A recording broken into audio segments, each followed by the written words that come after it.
Go. Hello, friends. How are you? Give me a moment while I get my life together. Turn on this Do Not Disturb button. Would you go to Woz U? Happy Tuesday. I want to say, I'm going to say at the beginning and at the end, but happy birthday, Poppy. Happy birthday, happy birthday, happy birthday. I love you so much. Yeah, today's my dad's birthday, guys. Crafty. Okay, come on, man. Don't you hate it when, like, you're trying to do some work on your phone and, one of your group chats starts popping and it's just like, I just want to type. Okay. Women. There we go. Post. All right, let's go to Instagram. This is annoying. Live.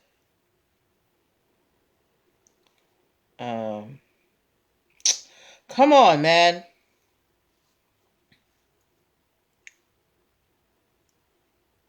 Hello, friends. Would you go to Woz U? All right. Okay. Hey guys. All right. So I started a couple minutes late. Like, I just signed on to Instagram and I want to give them a chance to pop in, but you know what? No. I'll just start because they'll come in on the intro. All right. Okay. So let's just get started. All right. Welcome. Happy Tuesday, everybody. Welcome to NPL Legal Dish. This is my Monday through Wednesday live broadcast where I teach business and legal concepts using pop culture and celebrity news. If this is your first time hearing my voice, if you're listening to the podcast replay or you're seeing my face, whether you're watching live or you're watching the replay, and you're like, who is this person? I'm Natalie Pierre-Lewis. I'm the host of the show and I'm the owner and operator of NPL Consulting LLC, a business formation firm. What that means is I help people like yourself get your business paperwork together. So things like making sure you have your articles of incorporation with the state, making sure you have DUNS numbers and EIN numbers, making sure you have contracts for clients and partners, also basic brand protection strategies so people don't steal your business ideas, and hiring and training strategies so that you don't get sued for discrimination. I help you do all of these foundational things. These are all pieces that are important to making your business legitimate so you can do things like build business credit, get business loans, apply for, government contracts, or get your products into big box stores. Okay, so I help you do all of those things. If you're wondering, I'm qualified to help you do. I'm qualified to help you do all of these things. I'm very happy that you asked. I'm a licensed attorney, have been one for 15 years and counting. I've started multiple businesses for myself and others, both online and offline. I've had many careers in the realms of entrepreneurship, the law, education, hospitality, and administrative support. And most important, I am very passionate about making business and legal education as accessible to everyone as possible. Not everybody has the time, the money, or the desire to go to business school or to law school, but a lot of you have really great business ideas, and if you're going to be successful in business, there's just some things that you need to know. There's no way around it. So that's why I'm here to help you, guide you through that whole process. So if you are in the startup phase of your business, or you've been in business for a while and, you need to get your paperwork in order, or you just got a business idea and you're not even in the startup phase. You're just like, You're just like, I've got this idea. I don't know where to start. I want to help you. Okay. Go to linktr.ee/NPL consulting firm and book yourself a free 15-minute consultation today. If you are if you are a first time client, at linktree/NPL consulting firm, you can also download the free biz launch cheat sheet that will help you choose and start your dream business in 7 days or less. Linktree/NPL consulting firm is also where you can get cool show merch like this lovely mug here, NPL Legal Dish, and the t-shirts. They come in 3 colors, black, white, and navy blue. Linktree/NPL consulting firm is also where you can subscribe to the YouTube channel and the podcast. So if you ever miss a live broadcast, you can catch up at your leisure. All right. So there's a lot happening over there at Linktree/NPL consulting firm. All right. But we are through with shilling my wares. Let's get to why we are here. So the name of the show is NPL Legal Dish. What we do here is we pull stories from the news, or I pull stories from the news, and I get stories that you guys send to me in my inbox, blog sites, podcasts, wherever I find an interesting story that has a lesson that we can learn as business owners. I pull it from the news and we discuss it, okay? So this is a time for all of us to get involved. Don't be shy. I want your questions. I want your comments, as long as they are respectful, okay? I will be asking you some questions and asking you to put some stuff in the comments. So, get your fingers ready, as long as you are not driving. Let's start talking, okay? All right. I'm trying to think. Do I have any more? Oh, before we even get to our stories, want to remind you guys, this month we are, a couple of announcements. One, this month we are still continuing with trademarks for the month of May. If you have missed any of the tips that I have given at the top of the show for the last few weeks, make sure that you can catch up 2 ways.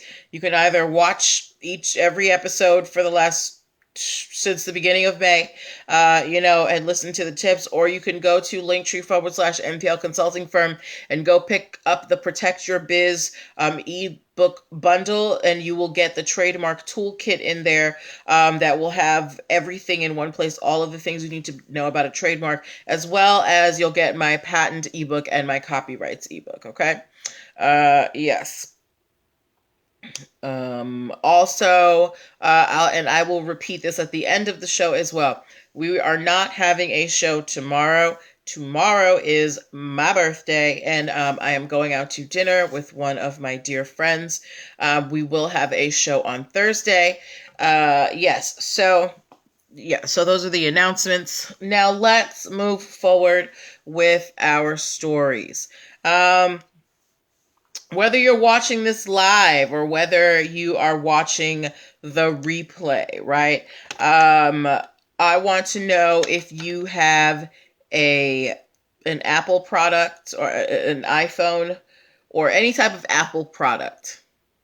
If you have any type of Apple product, give me an Apple emoji in the comments, okay? Did I hit record? Yes, I did. Okay. I don't know why I'm always... All right. Thank you for that. If you own an Apple product, you have a guy named Steve Wozniak to thank for that, partly. Right now, we all know about Steve Jobs. He, founded Apple. There's movies about him. But Steve Jobs did not start Apple on his own. He had a co-creator who goes by the name, not goes by the name, but that's his name. His name is Steve Wozniak. Okay? He's been on TV, a few things. He's a quirky character, but, Steve out here, he got money too. And Steve Wozniak, one of the co-creators of Apple, is being sued by a gentleman by the name of Ralph. I can't even read my own writing. Ralph Rennie, okay?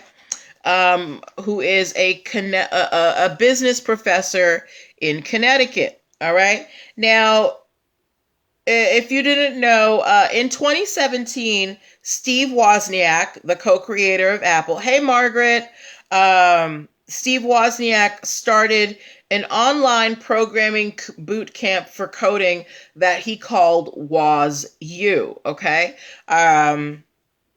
Apparently it had a lot of glitches. People were complaining, but he started an online program. I mean, it's the way of the future. Everything's going online these days, right?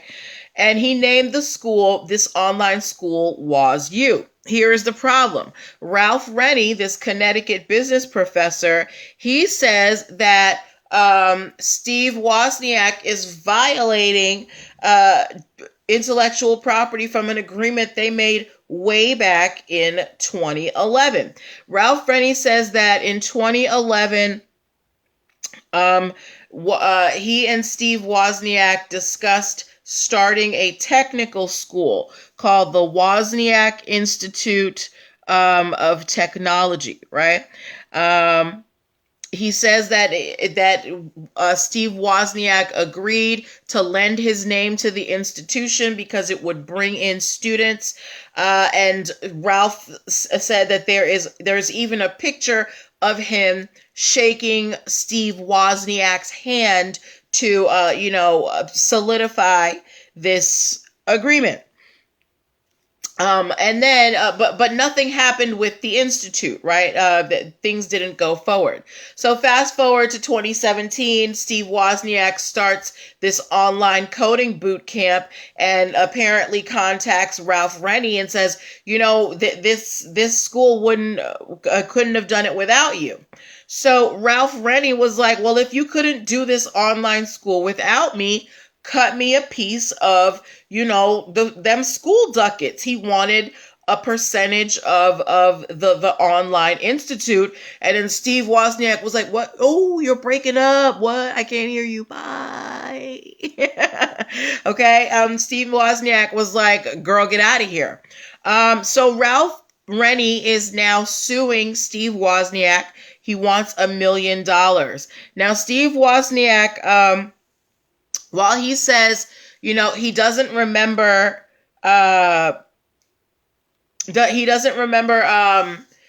this agreement with Ralph Rennie in 2011, but doesn't dispute that he did sign an agreement. But he is, he's saying that there's no deal, nothing went forward. He shakes hands with lots of people. And on top of that, Steve Wozniak doesn't handle his own business transactions. He has an entire team of people who do that for him. So I want to know from you guys what your opinion is. Do you think that Ralph Rennie is just grasping at straws here? Or does he have a legitimate, complaint with Steve Wozniak? Does Steve Wozniak owe Ralph Rennie some money here? They were supposed to start a school together, 10 years ago. Nothing happened, apparently. Steve started his own school 4 years ago. And Ralph wants a piece of it now. So is Ralph grasping at straws, or does he have a legitimate stake in this Woz University? Right? Because he's saying, look, Steve, you agreed to lend your name to a school already. What do you think, Margaret, my dear? What do you think? What do you think, Margaret? What do you think, Margaret?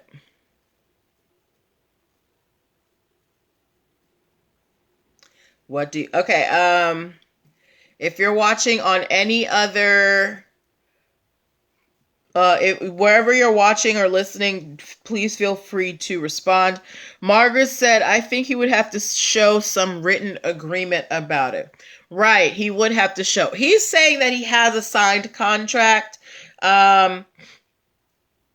but there's a question about the legitimacy of the contract, and he's using a picture of Steve Wozniak as proof that they agreed to it. But Steve Wozniak, he does appearances all the time, and he's always shaking people's hands.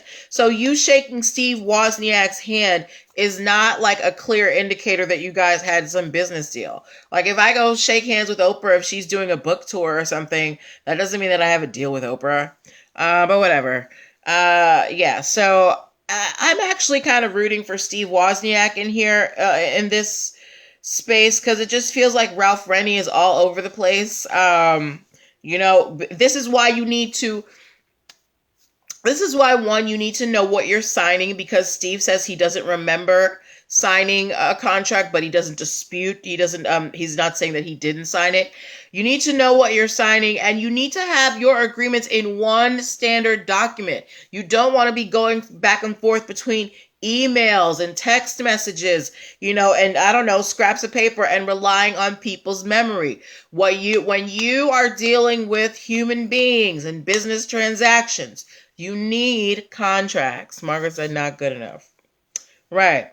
Yeah, I think Ralph is doing a little much here. Okay. Okay. Our next story for the evening, it's more of a conversation piece that I wanted to ask. Margaret, you're holding it down for everybody tonight, so I'm going to be picking on you a little bit, so don't leave me, okay? But there is an article, or there are some articles going around, and there are several lawsuits being launched saying that Instagram's embedding technology, it allows, it is enabling copyright infringement. Hey, Sincere 39. Actually, Sincere 39 just jumped on, so you're not the only one here anymore, right? All right. Hey, Sincere 39. So yes, so there are several lawsuits being launched against Instagram saying that Instagram's embedding technology, meaning the way that you can link link something to an Instagram post, it enables copyright infringement. A lot of artists are saying that because Instagram, hey Zephyrina, they're saying that because Instagram can provide links to their work on their Instagram pages, this allows publications to essentially use their work without appropriate licensing, right? So I wanted to know from you guys, what do you think about this argument that is currently going around? And that they're saying that, the fact that, I don't know, let's say Vogue or whatever magazine, let's just say any online magazine can take an Instagram link and put it into their article. They're saying that that is violating artists' copyrights because they're using photos without permission, right? So what do you think about that argument? Because we've often talked about social media platforms. When you sign on to a social media platform, a lot of times, 99% of us do not read the terms of service. But many times there are a lot of releases there that say, once you put your stuff on our platform, we can do stuff with it. So, but then you also have people who use these platforms like Instagram, like Facebook. They use it for business. They use it to showcase their work, right? Should they be entitled to some higher level of protection when it comes to this embedding process? So what do you think about these lawsuits? Is Instagram at fault? Are they the ones who are promoting copyright infringement on the internet? Or are these artists, are they just not reading the terms of service? You knew what you signed up for when you signed up for the app, right? What is your opinion on here? What is your opinion on this? What do you think? Because for me, the whole thing is when you sign up for these platforms, they often make you or they'll make you sign off on, again, the terms of service that most of us don't read, but they cover themselves, right? Hi, I am Nicole. Margaret Massey said, I agree, it's infringement. So Margaret is on the side of the artists here. Is anyone on Instagram's side? And not that I'm, working, I ain't working for Instagram, y'all, but I just feel like, again, when it comes to legal agreements, if you sign something, you need to know what you're signing so you know what rights you're giving away, right? So I have a quick story. A friend of mine, she got married some years ago. She had a photographer at her wedding, took beautiful photos, amazing photos, right?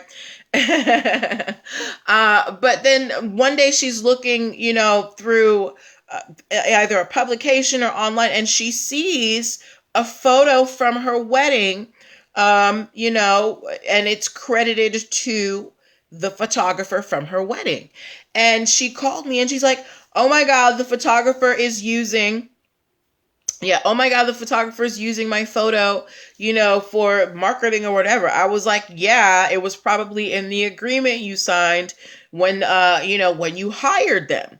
And she went back and read it, and she realized that she had, given up, not given up, but she had agreed in that contract that the photographer could use photos for promotional purposes. So this is why it is very important for you to understand what you are signing. Margaret Massey said, although most people don't read the terms, you are absolutely right. Most people do not read the terms. So while I understand artists want credit for their work, they also need to realize that these social media platforms, they are not your personal property.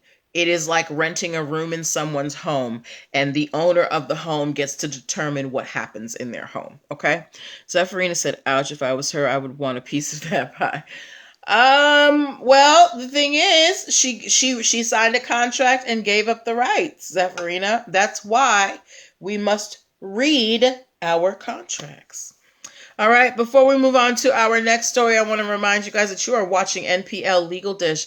This is my Monday through Wednesday live broadcast where I teach business and legal concepts using pop culture and celebrity news. If you are in the startup phase of your business and you are looking for some legal guidance because you don't know how to fill out this paperwork and my brain's going crazy, somebody help me.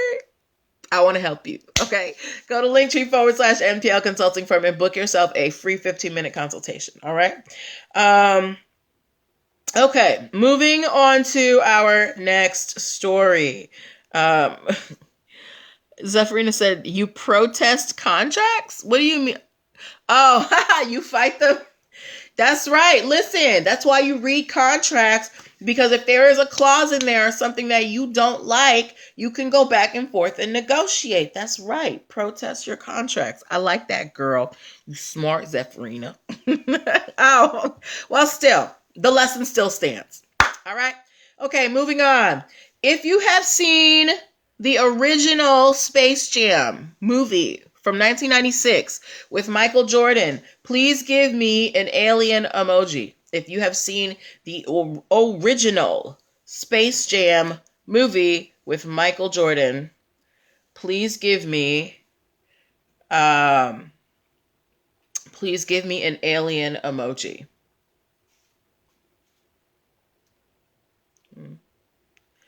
All right.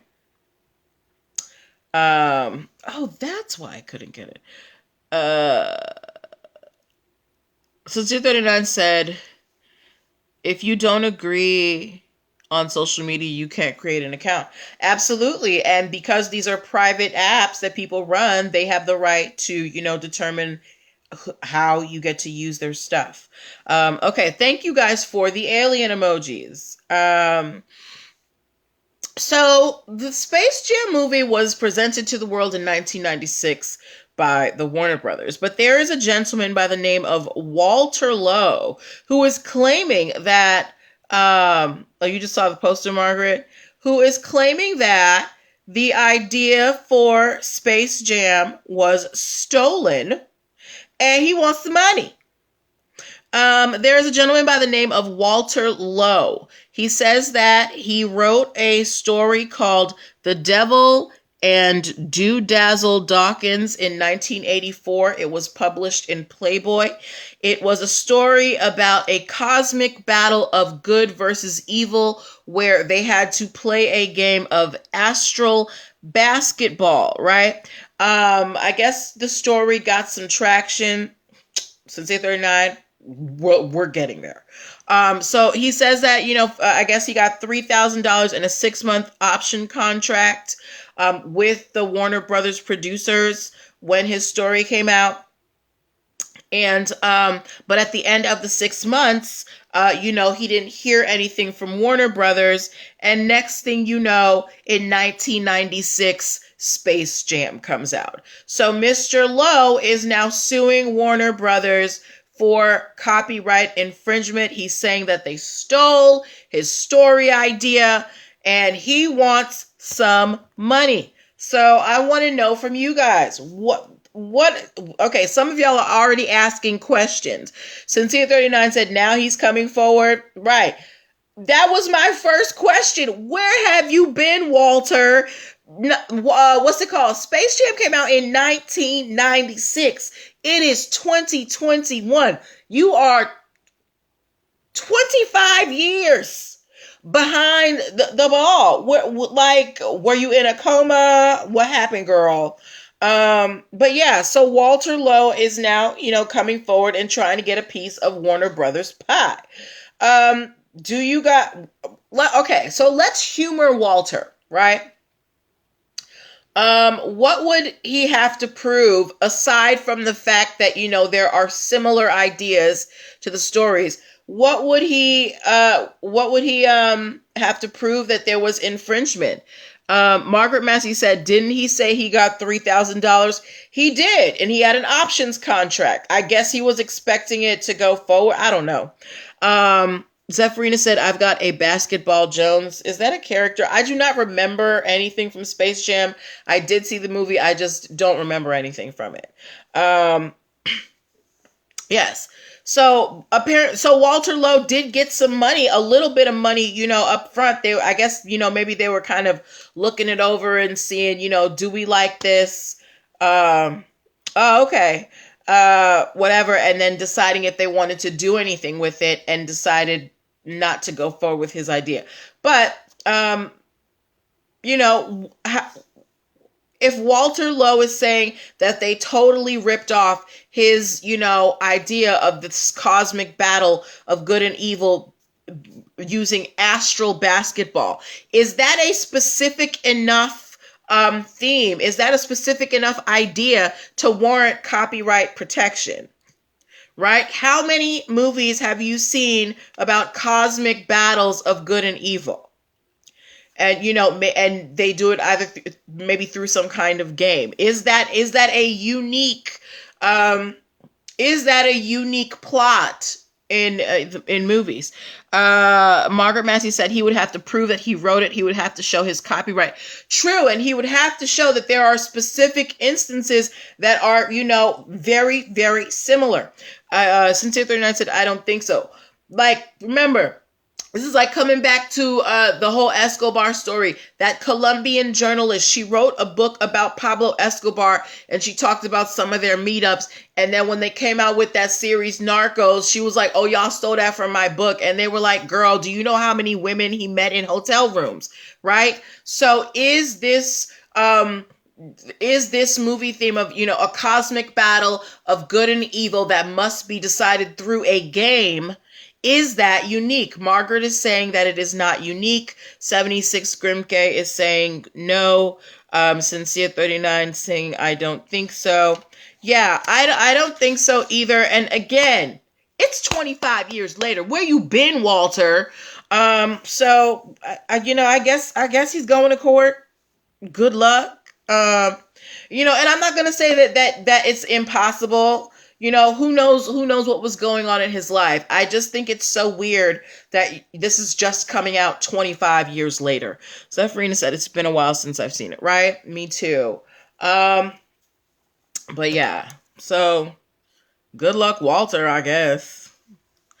All right. And our last story of the evening, it is a oh, sorry. Before we move forward to the next story, remember that if you're going to lodge a copyright infringement lawsuit,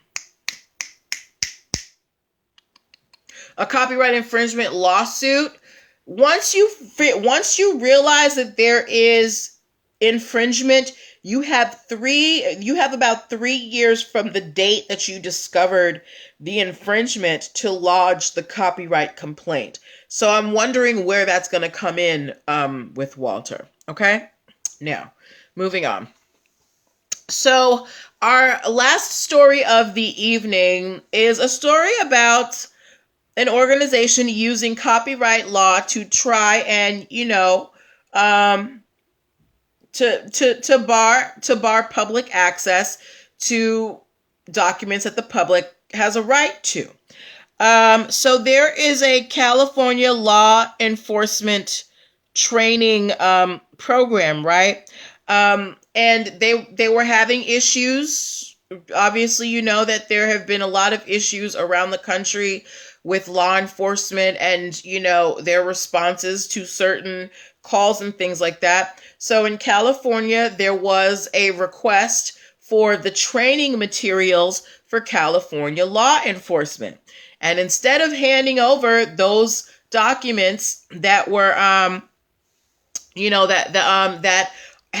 the public has interest in, this training organization said that they could not provide the training materials to the public because they were copywritten. They were developed by